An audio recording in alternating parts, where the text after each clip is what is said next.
Peringatan Hari Lahir Pancasila yang digelar pemerintah Kota Makassar di lapangan Karebosi pada Senin 1 Juni 2026 menjadi momentum untuk kembali meneguhkan nilai-nilai kebangsaan. Upacara dipimpin Wali Kota Makassar Munafri Arifuddin dan diikuti unsur Forkopimda, ASN, TNI Polri hingga pelajar. Peringatan yang berlangsung khidmat tersebut tidak hanya menjadi agenda seremonial tahunan, tetapi juga ajang refleksi mengenai pentingnya menjaga semangat persatuan dan gotong royong. Dalam amanatnya, Munafri membacakan pidato resmi Kepala Badan Pembinaan Ideologi Pancasila BPIP Republik Indonesia. Ia menegaskan Pancasila harus terus menjadi pedoman dalam kehidupan bermasyarakat, berbangsa, dan bernegara. Menurut Munafri, nilai-nilai yang terkandung dalam Pancasila masih sangat relevan menghadapi berbagai perubahan global yang berlangsung secara cepat. Mulai dari perkembangan teknologi digital, perubahan sosial, hingga dinamika geopolitik dunia membutuhkan fondasi kebangsaan yang kuat. Ia menjelaskan Pancasila selama ini menjadi jangkar moral bangsa yang mampu menjaga Indonesia tetap kokoh di tengah keberagaman.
Hiasan di dinding kantor atau di teks di buku sejarah.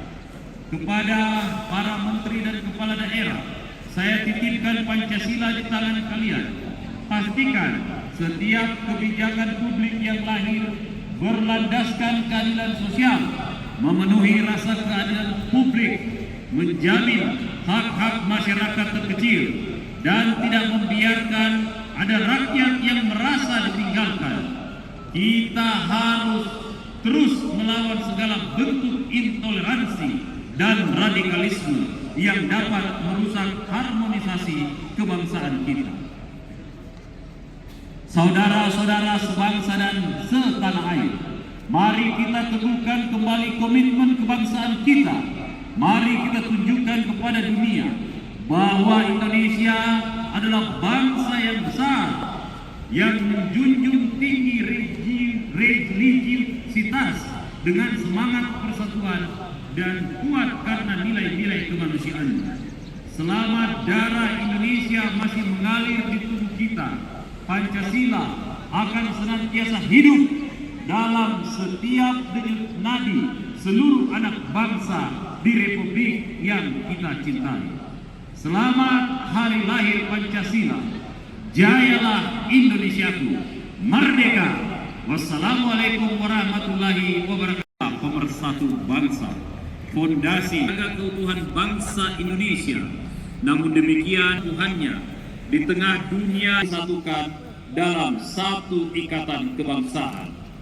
Pancasila adalah jangkar moral kita dalam menghadapi turbulensi global, mulai dari disrupsi teknologi hingga dinamika geopolitik. Saudara-saudara sebangsa dan setanah air, Indonesia bukan hanya penonton dalam kancah dunia. Sesuai amanat pembukaan Undang-Undang Dasar Negara Republik Indonesia tahun 1945, kita memiliki tanggung jawab konstitusional untuk ikut melaksanakan ketertiban dunia yang berdasarkan kemerdekaan, perdamaian abadi, dan keadilan sosial. Pancasila adalah fondasi dari kebijakan luar negeri kita yang bebas aktif. Nilai musyawarah dan mufakat yang kita anut adalah instrumen diplomasi yang sangat dibutuhkan dunia saat ini untuk menjembatani perbedaan dan menghentikan konflik. Sebagai bangsa yang besar, kita terus menunjukkan kepemimpinan nyata, kontribusi pasukan perdamaian Indonesia di bawah bendera Perserikatan Bangsa-Bangsa, peran kita dalam mediasi konflik regional, serta konsistensi kita dalam menyuarakan keadilan bagi bangsa-bangsa terjajah adalah pengejawantahan dari. Download Tribun X sekarang, menghadirkan lokal menjadi Indonesia.